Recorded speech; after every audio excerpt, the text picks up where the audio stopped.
దుర్మార్గంగా ఉంది. తప్పనిసరిగా మేలుకోవాలి, సంఘటితపడాలి, పోరాటం చేయాలి. అందువల్ల వాళ్ళు నేను మీకు మనం చేసిన ఒక్క మాట చెప్తున్నా. ఇస్లాం మతంలో అల్లా గారు ఈ పవిత్ర రంజాన్ మతం ఉపవాసాల సమయంలో చాలా ఇస్లాం మతంలో ఏ మాత్రం కూడా ప్రజలలో విభేదం లేకుండా అందరూ సమానమే, సోదరభావంతో ఉండాలి. కలిగిన వాళ్ళు 2 రూపాయలు కలిగి శాతం తమ యొక్క ఆదాయాన్ని పేదవాడికి ఇవ్వాలి, పేదవాడికి ఆహారం కల్పించాలి, పేదవాడికి సహాయం చేయాలి అని చెప్పి ఎంతో చక్కని ధర్మాన్ని బోధించిందండి. అది ధర్మంలో తీసుకెళ్ళాలి. మీ ముస్లింలకే కాదు, హిందువుల్లో కూడా తీసుకువెళ్ళాల్సిన అవసరం ఉంది. అట్లాగే सामने कुर्सी बहुत सारे खाली हैं जो हजरात पीछे खड़े हैं।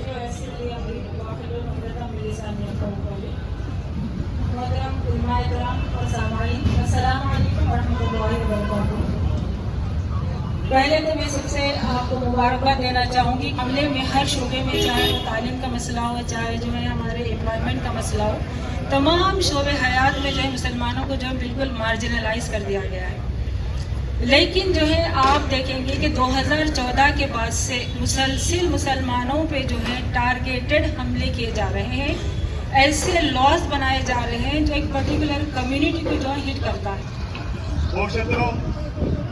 కాంగ్రెస్ అధికారంలోకి వచ్చేదాకా చేద్దాం, కాంగ్రెస్ అధికారంలోకి మైనార్టీలు భంగం కలిగిస్తున్నారని చెప్పి రకరకాల పుకారులతోటి మన మీద నిలిచిన ఒక ఎస్పీ గారు సంబాల్లో అక్కడ ఉన్న మొత్తం జనాభాలో 80% మైనార్టీలు ఉంటారు. రంజాన్ పండగ రోజు రోడ్డు మీద నమాజులు చేసుకుంటే పాస్పోర్ట్ రద్దు చేస్తాను, డ్రైవింగ్ లైసెన్స్ రద్దు చేస్తాను, జైల్లో వేస్తాను అని చెబుతున్న విషయం ఈ సందర్భంగా గుర్తుంచుకోండి. వాళ్ళకు ఒక న్యాయం, మనకు ఒక న్యాయం. ఏదో ఒక విధంగా రెచ్చగొట్టి హిందూ ఓట్ బ్యాంకుని తన చెప్పు చేతుల్లో పెట్టుకోవడం చేస్తున్న పెద్ద కుట్ర ఇది. లౌకికవాదులు అలాగే మత సామరస్యాన్ని, రాజ్యాంగాన్ని పరిరక్షించే శక్తులన్నింటి కూడా మీ న్యాయమైన డిమాండ్లు కనుక మేమందరం ఉంటామని చెప్పి ఈ సవరణ బిల్లుని రద్దు అయ్యే వరకు పోరాడతాం. ఏదైతే మీ వక్ఫ్ సవరణ చట్టం వ్యతిరేకంగా పోరాడుతాం పోరాడుతాం పోరాడుతాం పోరాడుతాం వక్ఫ్ సవరణ చట్టం వ్యతిరేకంగా పోరాడుతాం. పొద్దున 5ంటికి లేచాను రావులపాలెం. అయితే నా గుండె చెప్పింది ఏంటంటే ఇది కేవలం ఒక వక్ఫ్ సవరణ చట్టం వ్యతిరేకంగా జరిగేటువంటి ఒక పోరాటం కాదు, ఇది భరతమాత గుండె కోసం జరిగేటువంటి ఒక పోరాటం. It's a battle for the soul of India. మహనీయులు ఈ భారతదేశం యొక్క స్వతంత్రం కోసం జీవితాన్ని త్యాగం చేసి మనకు ఒక డెమోక్రాటిక్ సోషలిస్ట్ సెక్యులర్ డెమోక్రసీ రాజ్యాన్ని మనకు వాళ్ళు ఒక గిఫ్ట్గా మనకు ఇచ్చారనమాట.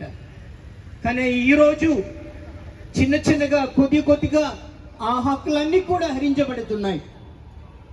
బస్సులో కూర్చున్నప్పుడు నేను ఫేస్బుక్ చదువుతాను, అక్కడ నాకు అనిపించేది ఏంటంటే మనం ఈ చట్ట సవరణ కోసం మనం ఇక్కడ పోరాడే సమయంలో మహారాష్ట్రలో ఒక కొత్త చట్టాన్ని వాళ్ళు తీసుకొస్తున్నారు.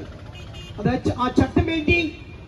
ఎవరైతే ఎక్కడైతే ఏ విధమైన రీతిలో ముస్లిం సోదరులకు సానుభూతి చూపిస్తే వాళ్ళు దేశద్రోహులు, వాళ్ళు హిందువుల్ని హింసించడానికి ఏర్పాటు చేసేటువంటి ఒక ప్రయత్నం అని చెప్పేసి అర్బన్ నాట్స్ ఒక కొత్త డెఫినేషన్ అనేది ఇస్తున్నారు.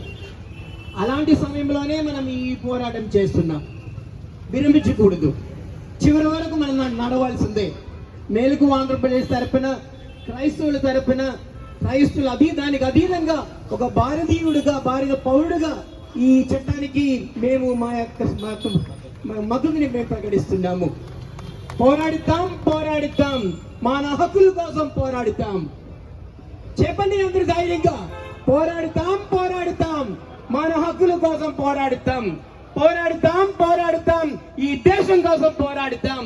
పోరాడుతాం పోరాడుతాం, వక్ఫ్ సవరణ చట్టం వ్యతిరేకంగా పోరాడతాం. నమస్కారం, రంజాన్ గ్రీటింగ్స్ మీ అందరికీ కూడా.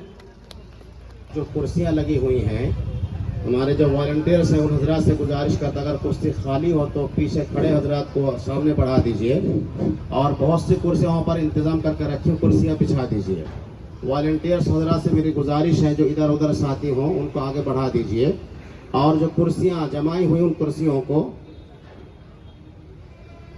తర్వాత డాక్టర్ बराए मेहरबानी सभी हजरात को गुजारिश करता हूँ जगह में कुशादगी पैदा फरमाएं. हमें एहसास है कि आप धूप और गर्मी की तकलीफ बर्दाश्त कर रहे हैं. मैं ये कहते हुए आपको इस धूप की तकलीफ को बर्दाश्त करने की दावत देता हूँ. ये वो रमज़ान नहीं है जिस रमज़ान के अंदर रसूल अकरम सल्लल्लाहु अलैहि वसल्लम अपने सहाबा किराम के सजंग बदर में थे. और ये वो रमज़ान नहीं है जिन మీరు ఈ దేశానికి భారత రాజ్యాంగాన్ని అందించే డాక్టర్ బిఆర్ అంబేద్కర్ని రాజ్యసభకు పంపించిన మహనీయులు మీరంతా. మీరే ఆ రోజు అంబేద్కర్ని రాజ్యసభ పంపించకపోతే ఈరోజు భారత రాజ్యాంగం ఉండేదే కాదు, మన హక్కులు ఉండేదే కాదు. మీరు భారతదేశానికే కాదు దళితులకు కూడా మీరు సోదరులు, మిమ్మల్ని మేము ఎప్పుడు కూడా గుర్తుంచుకుంటామని తెలియజేస్తా ఉన్నాం. ఈ దేశంలో సాయుధ దళాలకి అదేవిధంగా భారత రైల్వేస్ కి ఆ తర్వాత వక్ఫ్ బోర్డుకి ఆస్తులున్నాయి. అతి విలువైన కోట్లాది రూపాయల ఆస్తుల్ని, అది దేవుడి పేరుతో ఉన్న ఆస్తుల్ని ఈ రోజు కబ్జా చేయడానికి, దాన్ని మీ నుంచి లాక్కోవడానికి ఈ రోజు కేంద్ర ప్రభుత్వం చేస్తున్న కుట్రని మీరు ఎదుర్కొంటా ఉన్నారు.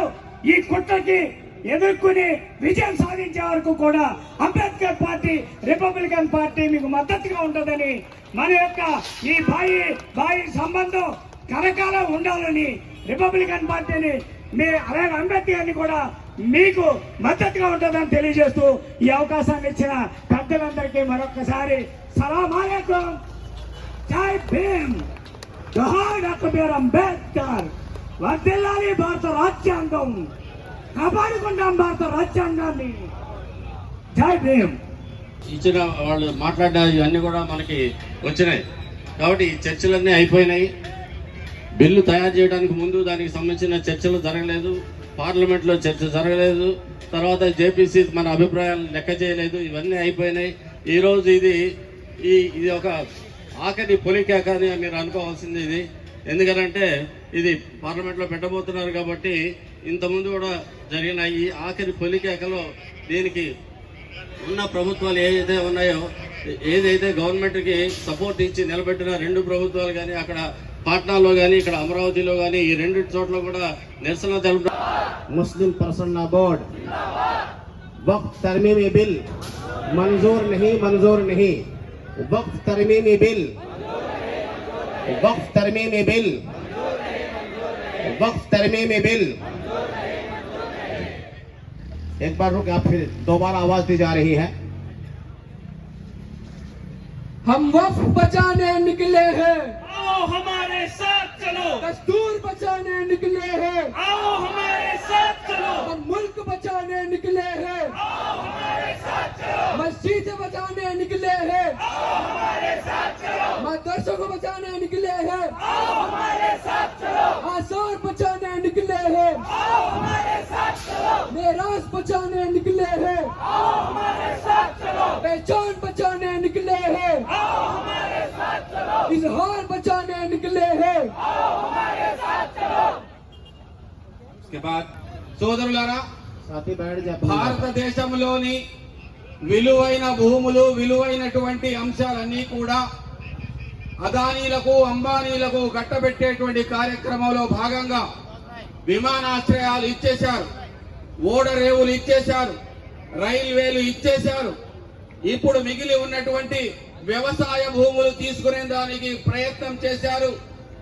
ఫార్మర్స్, వ్యవసాయదారులు వారిని తరిమి ఒక సంవత్సర కాలం రోడ్డు మీద కూర్చొని ఆ క్షమాపణలు చెప్పించగలిగారు.